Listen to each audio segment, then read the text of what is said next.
भाई जो गुरु वचन पे डट गए, कट गए फंद 84 के। तो गुरुदेव कहते हैं ऐसे सतगुरु के अलावा बताओ अब तुम किसका जयकारा लगाओगे? क्या है कोई सृष्टि में ऐसे महान उपकारी सतगुरु के अलावा जिसका कोई जयकारा लगाया जा सके, जिसकी जय जयकार की जा सके? नहीं है। फिर इस सतगुरु के अलावा हम और किसको दंडवत करें? दंडवत करने का मतलब है अपने आप को समर्पित कर देना। अरे पतिव्रता औरत केवल अपने पति को समर्पित करेगी, किसी और के आगे समर्पित नहीं होती है। तो बताओ ऐसे सतगुरु को दंडवत करने के अलावा अब हम और किसको दंडवत करें? कोई संसार में अधिकारी नहीं है, ना गरीबदास जी, ना दादा गुरु जी, ना पंडित चिदानंद जी, कोई भी नहीं। ये देवी देवता ब्रह्मा विष्णु महेश, इनकी तो बात ही छोड़ दीजिए। तो बताइए ऐसे सतगुरु के अलावा हम और किसको दंडवत करें? दंडवत करना यानी पूजा, समर्पित। और एकमात्र अपने गुरुदेव का फोटो ही अपने घर में रखना है, किसी और का फोटो हमने नहीं रखना। पतिव्रता स्त्री अपने पर्स में अपने पति का ही फोटो रखती है, अन्यथा उसका पति नाराज हो जाएगा। अगर पति नाराज हो गया तो फिर उसके जीवन में बच क्या गया? फिर तो हमारी आत्मा का पति हमारा गुरु है और हमने आत्मा से भक्ति करनी है, क्योंकि आत्मा सतलोक जाएगी। ये शरीर तो काल का है, ये तो यहीं रह जाएगा, काल की वस्तु तो यहीं रह जाएगी, हमने यहीं छोड़ के जानी पड़ेगी। सतगुरु की आत्मा है, हमने आत्मा से सतलोक जाना है, तो हमने सारी क्रिया आत्मा से करनी है। हमने आत्मा को मजबूत करना है, आत्मा को पतिव्रता पद पे लेके आना है। इस काल ने इस आत्मा को शरीर में बांध के हमारे को पतिव्रता धर्म से नीचे गिरा दिया, हमारे को डरा दिया, भयभीत कर दिया। अब सतगुरु आकर हमें निर्भय कर रहे हैं, क्योंकि सतगुरु स्वयं निर्भय हैं। निर्विकार निर्भय तू ही और सकल भयमान, और सब पर तेरी साहिबी तुझ पर साहिब नाय। तो ऐसे समर्थ सतगुरुदेव भगवान जो आज हमें प्राप्त हैं, जिनकी जितनी उनकी महिमा की जाए उतनी थोड़ी है। जय जय सतगुरु मेरे की, जय जय सतगुरु मेरे की, सदा साहिबी सुख से वसियो, अमरपुरी के डेरे की। जय जय सतगुरु मेरे की, जय जय सतगुरु मेरे की, सदा साहिबी सुख से वसियो, सतलोक के डेरे। निर्विकार निर्भय तू ही और सकल वैमान, जी साधो और सकल वैमान, सब पर तेरी साहिबी, सब पर तेरी साहिबी, तुझ पर साहिब नाम, निर्विकार निर्भय। आज वो निर्विकार निर्भय साहेब, जिसके ऊपर और किसी की सत्ता नहीं है, जो सबके ऊपर है, सार्वभौमिक है, सर्वे सर्वा है, वासुदेव है। आज हमें ऐसे सतगुरुदेव भगवान की शरण प्राप्त हुई है।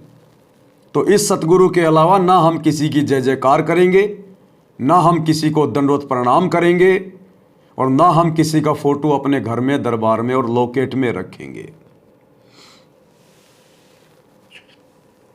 बच्चों, परमपिता परमात्मा कबीर जी सारी सृष्टि के मालिक हैं, कुल के मालिक हैं, सबके उत्पत्ति करता, सबके दान पोषण करने वाले,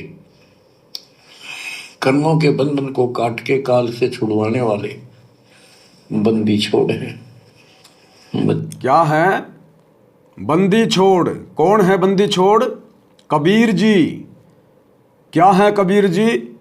सारी सृष्टि को रचने वाले, सबके उत्पत्ति करता, सबका पालन पोषण करने वाले, सबके कर्म के बंधनों को काटने वाले बंदी छोड़ हैं। बंदी छोड़ एक हैं या अनेक हैं? आप कहोगे बंदी छोड़ तो एक ही है पूरी सृष्टि में, दूसरा कोई बंदी छोड़ हो ही नहीं सकता।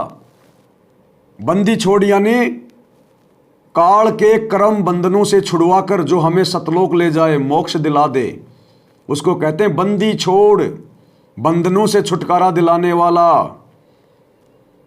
आप कहेंगे कबीर जी के अलावा दूसरा बंदी छोड़ सृष्टि में नहीं है, तो गुरुदेव कह रहे हैं कि वो बंदी छोड़ है, वो कबीर भगवान है। और एक छोटा सा सत्संग गुरुदेव के मुख कमल से, जिसमें गुरुदेव ने स्पष्ट कर दिया कि जो पूर्ण गुरु होगा, जो पूर्ण गुरु होगा वो बंदी छोड़ होगा, बंदी छोड़। तो आज हमारे गुरुजी पूर्ण गुरु है या नहीं है? पूर्ण सतगुरु है या नहीं है? आप कहोगे हमारे गुरुजी के अलावा तो कोई दूसरा पूर्ण गुरु सृष्टि में है ही नहीं। तो सतगुरु तो खुद कह रहे हैं कि जो पूर्ण गुरु होगा वो बंदी छोड़ ही होगा। एक बार सुन लीजिए। अपने गुरुजी के प्रति ऐसी विनम्रता हो, बंदी छोड़ हे गुरु, क्योंकि गुरु होगा वो बंदी छोड़ ही होगा। बाकी नकली गुरु है, वो गुरु भी नकली गुरु है और वो बंदी छोड़ हो ही नहीं सकते। तो जो सही गुरु होगा वो बंदी छोड़ होगा। अमर करूं सतलोक पठाऊं, ताते बंदी छोड़ कहाऊं। क्या कह रहे हैं गुरुदेव? जो पूर्ण गुरु होगा, जो सही गुरु होगा वो बंदी छोड़ ही होगा। तो आज सतगुरु रामपाल जी पूर्ण गुरु हैं या नहीं है? सही गुरु हैं या नहीं है? आप कहोगे हैं। तो फिर क्या हुए सतगुरु रामपाल जी? बंदी छोड़। और बंदी छोड़ सृष्टि में एक ही होता है। फिर शुरुआत में गुरुजी ने जो कहा कि कबीर ही बंदी छोड़ है, तो फिर आज हमारे गुरुजी कौन हैं? स्वयं बंदी छोड़ हैं, स्वयं कबीर जी हैं हमारे गुरुजी। इसलिए हमने अपने गुरु के अलावा किसी भी अन्य बंदी छोड़ समझे जाने वाले की फोटो अपने घर पे नहीं रखनी है। वो दाढ़ी मूंछ वाली कबीर जी के समझे जाने वाली नकली फोटो, मुर्दा फोटो, हाथ से बनाई गई फोटो, वो हमने अपने घर पर, अपने दरबार में, अपने लॉकेट में नहीं रखनी। अन्यथा आप जी पतिव्रता पद पर नहीं माने जाओगे। आप जी दो नावों की सवारी कर रहे हो, और दो नावों की सवारी करने वाला कभी भी अपने लक्ष्य को प्राप्त नहीं करता है। अपने गुरु को ही बंदी छोड़ मानकर, अपने गुरु को ही परमात्मा मानकर हमने इस भक्ति मार्ग पर आगे बढ़ना होता है। हम युगों युगों से एकमात्र यही गलती करते आ रहे हैं। हम अपने गुरु को, सतगुरु को परमात्मा नहीं मानते, अपने जैसा मानुष मान लेते हैं, माँ के गर्भ से जन्म लेकर आया हुआ मानते हैं।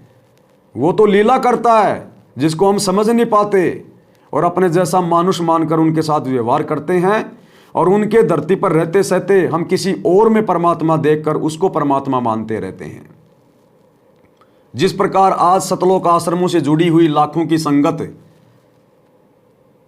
जून के महीने में उस दाढ़ी मूंछ वाली नकली फोटो का कबीर समझकर कबीर प्रकट दिवस मनाती है, यानी गुरु बना रखा सतगुरु रामपाल जी को, और कबीर भगवान मानकर पूज रही है उस दाढ़ी मूंछ वाली नकली कबीर की नकली फोटो को। तो ये दोगली भक्ति है, ये व्यभिचारणी भक्ति है, वैश्या भक्ति है। इस प्रकार की व्यभिचारणी भक्ति को गीता जी में मना किया गया है। काल को भी पसंद नहीं है व्यभिचारणी भक्ति।